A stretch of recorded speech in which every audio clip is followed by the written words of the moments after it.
Succès, On passe à l'analyse je de vous la souhaite deuxième et dernière plein de partie du réussite livre, à l'échec Sciences Masra. Po et pour devenir Le chapeau un de haut cette partie du fonctionnaire ou livre est un consacré homme à politique idéaliser au le Tchad, maître et colonial ce pays en a français. besoin. Merci vraiment, Idéaliser merci le monsieur. présent À bientôt. colonial À bientôt. afin de Merci. mieux montrer que Habré, Déby sont Succès. seulement des mauvais élèves du maître colonial. Contrairement, bien sûr, à l'étoile rare et Cheikh Masra, qui, à l'instar de Paul Biya au Cameroun, voudrait être le meilleur élève de la France au Tchad. Le propos de cette partie du livre est consacré à idéaliser le maître colonial français. On l'idéalise, on le présente comme un gentil parrain, afin de mieux montrer que Habré, Déby sont seulement des mauvais élèves du maître colonial. Contrairement, bien sûr, à l'étoile rare et Cheikh Masra, qui, à l'instar de Paul Biya au Cameroun, voudrait être le meilleur élève de la France au Tchad. En effet, Masra écrit, citation, « Les prérogatives organisationnelles des institutions étatiques républicaines auxquelles nous aspirons aujourd'hui et qui, à bien des égards, sont les moins pires des structurations politiques, sont celles héritées de la civilisation occidentale. » Fin de citation, page 48.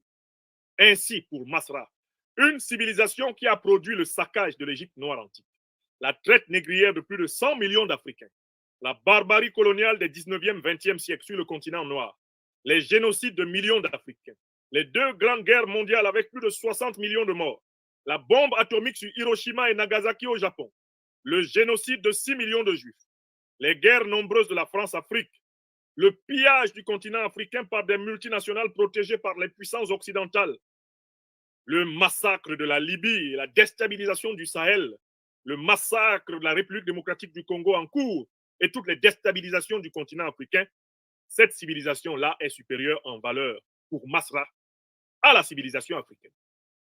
Heureusement, Nicolas Sarkozy de Nagui Bokcha, dans un moment de lucidité, contredit fermement succès ou plutôt échec Masra. Monsieur Sarkozy, je vous invite à nous dire quelle est la civilisation la plus barbare de la Terre, pendant que Masra écrit que la référence civilisationnelle sur laquelle les Tchadiens doivent se régler, c'est la civilisation occidentale.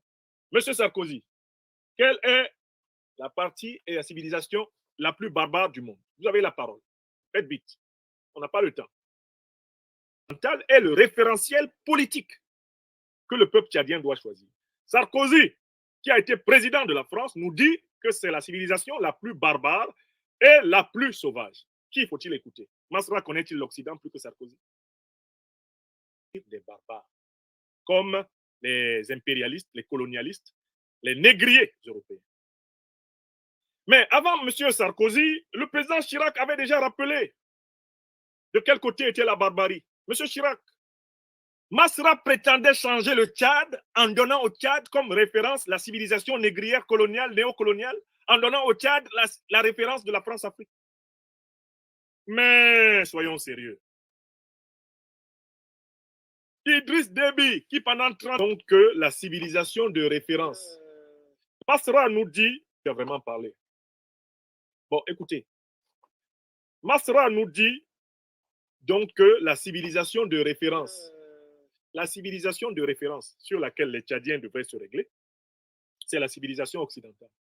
Autrement dit, les Tchadiens devraient se régler sur la civilisation qui les a détruits, qui les a exploités, qui les a pillés, qui a maintenu le Tchad en état de pauvreté structurelle. La civilisation qui a continué à tripatouiller les constitutions, à imposer un dictateur, à fabriquer des rébellions pour maintenir le dictateur sous contrôle. C'est ça la civilisation, celle qui a détruit la Libye, en association avec Al-Qaïda et l'État islamique, à travers son organisation militaire principale, l'OTAN. C'est ça la référence de Masra. Donc c'est l'héritage occidental. C'est la civilisation occidentale qui doit être le référentiel du changement politique africain. Comment vous avez pu, avec un livre pareil, sacrifier vos vies, mes frères et sœurs tchadiens? En fait, parfois, on meurt derrière les gens parce qu'on n'a pas pris la peine de les lire. Est-ce que des Tchadiens sérieux, je pose cette question, avaient lu ce livre? Si vous aviez lu ce livre sorti en 2008 et ce paragraphe, la page 48, est-ce que vous devriez sortir pour mourir à l'appel de cet homme? Vous sortir pour mourir à l'appel de cet homme. Vous voyez pourquoi la lecture peut sauver? Quand les gens parlent, les gens publient des livres, s'il vous plaît, lisez. S'il vous plaît, lisons, parce que cela nous permet de savoir vers quoi ils peuvent nous mener. On aurait lu ce livre de Masra il y a longtemps, il y a beaucoup de sang tchadiens qui auraient été épargnés. Moi, je serais tchadien, engagé dans la lutte démocratique, ayant connaissance de ce livre, je ne suivrai pas Masra d'un centimètre. À partir du moment où il me dit que la référence du changement politique africain, c'est la civilisation occidentale, dossier clos. Sur blanc. C'est écrit noir sur blanc, page 48. Vous vous battez pourquoi? Vous suivez qui là?